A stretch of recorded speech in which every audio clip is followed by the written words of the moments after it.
Okay, this is a short video on testing bulbs in an automobile. And recently I was getting my car ready for inspection, and I was testing the brake lights and the turn signals and the parking light. And I did have a light that was out. It was a brake light or a running light on the Corolla, 97 Corolla.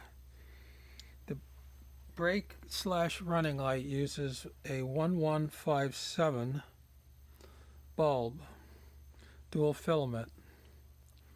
One of them is for the brake and the other one is for the running light or the headlamp, but it's on the rear, so it's not so bright. And well, when one of them is out, the first thing I do is I check to find out which one is out, and then I will try swapping that bulb with an adjacent bulb. Now, on the 97 Corolla, it turns out that for the brake running light on the rear, there are two identical bulbs that are used in the same fixture for the brake and the running light. So you can easily swap the bulb to see if the problem is in the fixture, that is the socket, or if it's in the bulb itself, because sometimes it's not obvious. An obvious case would be you look at a bulb and you can see that the filament is bad, maybe completely fallen off, for example. Okay. Now, but in other cases, when you look at it, it doesn't look so bad. Here's an example of the one that was actually causing me trouble. Well, I don't know that this exact one caused me trouble, because originally I did no, this is the one that was causing me trouble. That's right. Not that it would matter to you, but this one actually had a filament that was bad. Okay, and I was able to detect that by moving it to different locations on the car and finding that no matter which socket it was in, a particular filament was always bad. And then I can follow that up by testing it with an ohm meter. So, for example, here I hold one of the leads against the side and I probe the other terminals. Okay, let me see what my ohm meter says. Okay, so on one of the terminals I'm getting 3 ohms. Okay, now you have to allow the meter to settle. Okay, and 2.7, 2.8. If I short the two leads, I can get 0.1, 0.2, 0.3, 0.5.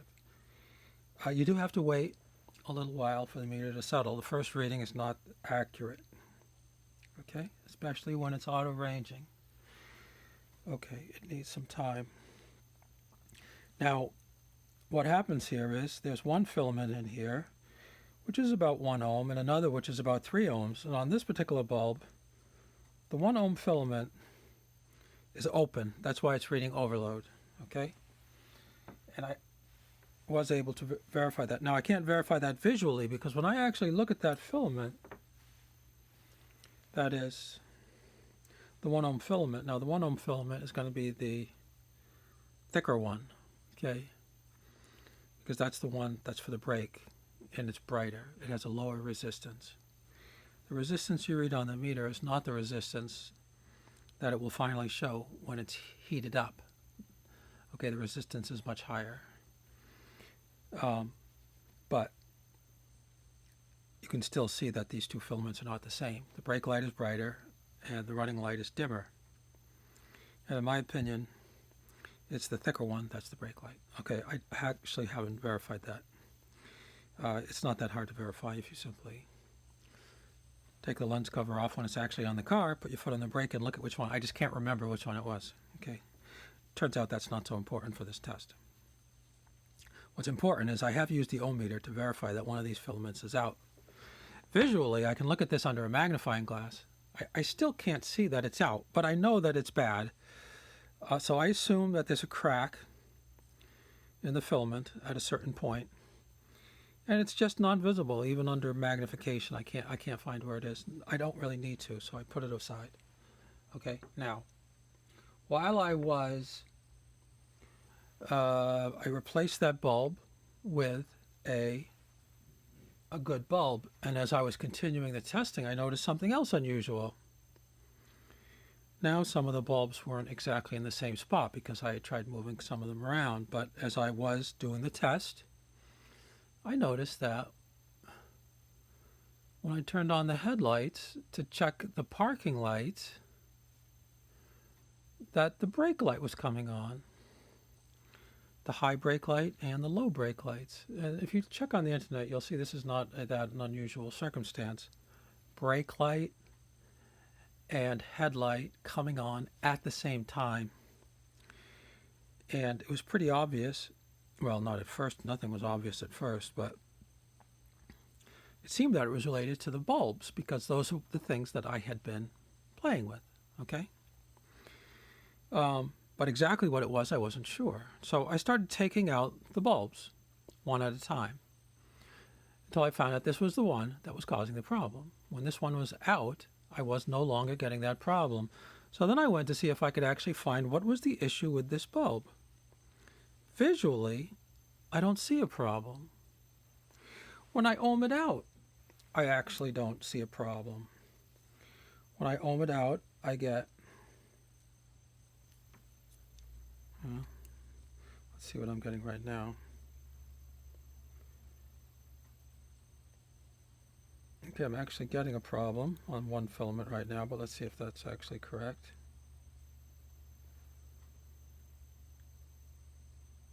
Okay, I got about an ohm on this one.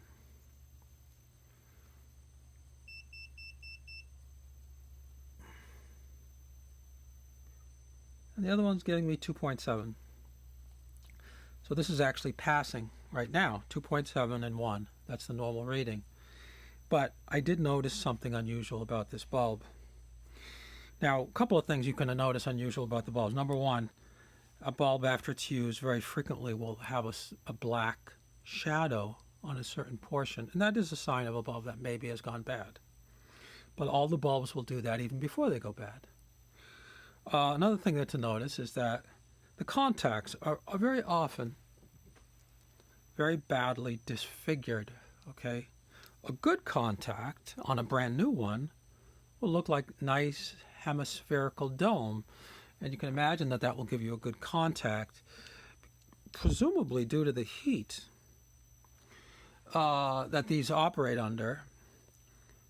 You find that they get deformed, okay? And at a certain point, you could have a problem which is entirely related to just the electrical continuity in the socket that is making contact with these points, and either due to corrosion and some sort of a problem there. You could even conceive of getting a short across these if they got too close to each other, or particularly if there was some sort of a metal filament that managed to fall its way into there, which of course it shouldn't unless it got in there originally. But here's the thing that I noticed that was unusual about this bulb, a little bit unusual, and that is the base and the bulb are not rigidly attached. Well, of course, this is also a sign of a bulb that may be bad, and you might expect this is going to produce an intermittent result. And even though, so what's happening when you have a bulb that makes the brake light and the headlight go on at the same time, you can see that these two bulbs, one at the end of the filament, they both go to ground, which is the shell. But at the other end, they start off, they're supposed to be totally separated. But if there's a short in the filament so that the wire on the hot side is shorted, you can see that whenever you are applying power to the brake light, you're also applying power to the running light. Whenever you're applying power to the running light, you would also be applying power to the brake light. Now, this, I can't visually see a short at this point, but that was the only explanation for why I was having that problem. So I haven't been able to recreate this, and I simply took this bulb out, put it aside, put in a new bulb or a different bulb, and the problem went away. Then I brought my car in for inspection, and it passed, so everything was fine. Now I've taken a closer look at this. This might actually be fine. It's highly unreliable because of the fact that the base is moving, and I could get now a bogus result, either when I first put it in or later on. So this one might be bad, questionable, okay? This one is definitely bad, okay, because I'm testing it and I haven't opened. So this one I can throw away. I don't need it. No good for anything. This one, there might not actually be a problem with this. The problem might have been temporary. There might have been a short in the system that I was able to clear. It is conceivable in some cases for a deformation of a contact point of the bulb to match up with an elongated deformation in the socket, because the socket terminals also degrade over time and get misshaped so as to produce a short. So I'm not ruling this out right now. This bulb might actually be fine, so I'm not going to throw it away. I'm just going to put it in my little collection. If I need a bulb when I'm doing testing for inspection and I put this in and it works, then it's probably going to work fine until it actually burns out. I can't say right now.